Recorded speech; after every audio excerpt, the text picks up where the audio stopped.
خیریت سے ہیں؟ ٹھیک ہیں آپ؟ بس لیری صاحب بالکل ٹھیک ٹھاک ہیں.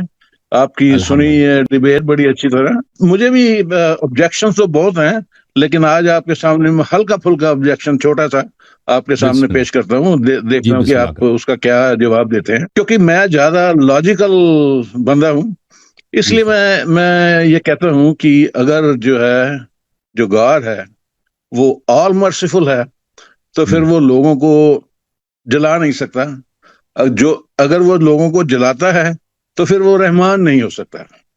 یہ میرا ایک لاجیکل سوال ہے تو اور بھی وہ زیادہ، لیکن ہلکا پھلکا میں لیکن جس نے دیکھیں اگر کوئی شخص آپ پہ ظلم کرتا ہے نا، آپ کو قتل کرتا ہے، آپ کے بچوں کو قتل کرتا ہے، بہت سارے لوگوں کو قتل کرتا ہے، اس کو نہ جلائے تو ظلم ہے. اگر اس کو سزا نہ دے نا، دیکھیں جب اللہ نے دنیا خلق کیا ہے، دنیا خلق کرتے وقت لوگوں کو بتایا بھائی کہ اگر اطاعت کرو گے، اچھے کام کرو گے تو تمہیں بہت ریوارڈ ملے گا، برے کام کرو گے تو تمہیں سزا ملے گا. ٹھیک ہے نا؟ اگر یہ سزا جھوٹی وعدہ دے دے نا تو سزا اس وعدے کا کوئی فائدہ نہیں، کیونکہ لوگ تو یہی کہیں گے کہ بھائی وعدہ ہی جھوٹی ہے، ہم جو مرضی کریں وہ تو ہمارے ساتھ اچھا برتاؤ کرے گا، ہے کہ نہیں؟ تو حکمت کا تقاضا یہ ہے، ایک عادل بادشاہ کا تقاضا یہ ہے کہ وہ جو کہتا ہے کہ میں سزا دوں گا اس کا وعدہ صحیح ہو. اگر جھوٹا وعدہ دے دے یا شروع سے کہہ دے کہ جو مرضی کرو، میں تمہیں اچھے پل کھلاؤں گا، اچھے کھانے، اچھا پارٹی دوں گا، تو پھر لوگ جو مرضی کریں نا دنیا میں، کوئی آپ کو قتل کرے، کوئی آپ کو ذبح کرے، کوئی آپ کے دانت نکال دے، کوئی ریپ کرے، جو بھی مرضی کرے، تو لوگ تو باز نہیں آئیں گے نا، کہیں گے کچھ ہو تو اس کا کوئی برا نتیجہ ہے نہیں، ہم برے کام نہ کریں. تو اس لیے اس کا وعدہ دینا اصل میں وہ وعید ہوتا ہے، وعدہ دینا کہ میں تمہیں سزا دوں گا، یہ سچا ہونا چاہیے.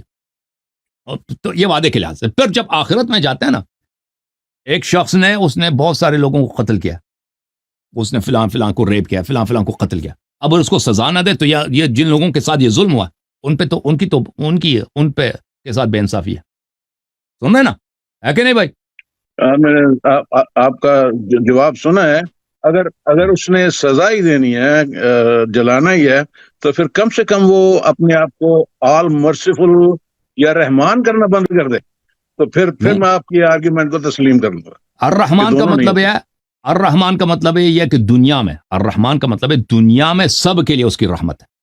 الرحمان کا مطلب یہ نہیں کہ آخرت میں کفار کے لیے رحمت ہے. الرحمان کا مطلب یہ ہے کہ دنیا میں کوئی خدا کا دشمن بھی ہے، کوئی جتنا بھی بدماش ہے، وہ اللہ کی رحمتوں میں رہے گا، وہ اس کی یہاں پہ پذیرائی ہوگی، کھانا ملے گا، ہوا ملے گا، پانی ملے گا، جو سب کچھ ملے گا، جو دوسروں کو ملتا ہے وہ اس کو وہ بھی ملے گا. لیکن آخرت میں اللہ نے نہیں بولا کہ آخرت میں بھی مرسیفل ہوں ظالمین کے لیے، یہ نہیں بولا. ان کے مقابلے میں بولا کہ میں اوینجر ہوں. دنیا میں صرف یہ جو ہے رحمان کا جو مطلب ہے یہ دنیا میں مومن کے لیے بھی کافر کے لیے. آخرت میں جو رحیم ہے وہ صرف مومن کے لیے، وہ صرف مومن کے لیے. تو دنیا میں بھی جو گاڈ ہے وہ بڑا ظالم ہے. بہت سے لوگ جو ہیں اور جانور بھی سفرنگ میں جاتے ہیں. تو آپ کیسے کہہ سکتے ہیں کہ دنیا میں جو ہے وہ رحمان ہے؟ دنیا میں لوگ بہت سفر کرتے ہیں. یہ جو سفرنگ ہوتی ہے یہ بہت دفعہ ہوتی ہے لوگوں کے اپنے کردار کی وجہ سے، لوگوں کی اپنی غلطی، اس کا فعل نہیں ہے. جو سفرنگ اس کا وہ دیتا ہے نا، وہ آپ کے لیے بہترین کام ہے. وہ اس طرح جو دوائی آپ کو ملتی ہے نا، دوائی کڑوی ہے، بچہ پسند نہیں کرتا، کہتا ہے یہ غلط ہے، لیکن وہ دوائی بہت ہی اہم ہے، آپ کو دوائی ملتی ہے. ٹھیک ہے نا؟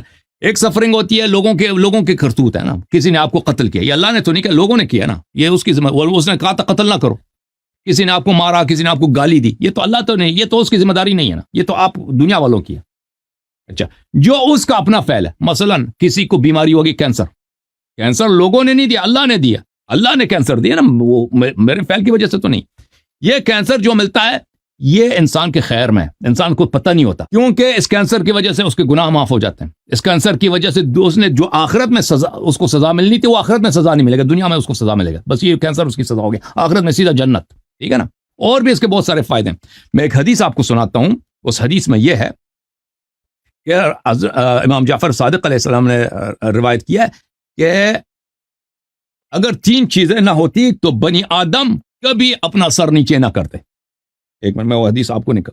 3 چیزیں اگر نہ ہوتی تو بنی آدم کبھی بھی اپنا سر خم نہ کرتے. وہ کیا چیز ہے؟ ایک موت ہے، ایک بیماری ہے، اور ایک غربت ہے. یہ بیماری، موت اور غربت یہ بہت ہی اہم ہے زندگی میں. اگر یہ نہ ہو تو لوگ مغرور ہو جائیں، تکبر کر جائیں اور ایک دوسرے کا گوشت یعنی ایک دوسرے پہ ظلم کریں. انہی کی وجہ سے ہے کہ لوگ جو ہیں کچھ ان میں انکسار آ جاتا ہے, اور اس کے باوجود لوگ مغرور ہوتے ہیں, طغیان کرتے ہیں, ریبیل کرتے ہیں. سمجھ میں نا بات آپ کو.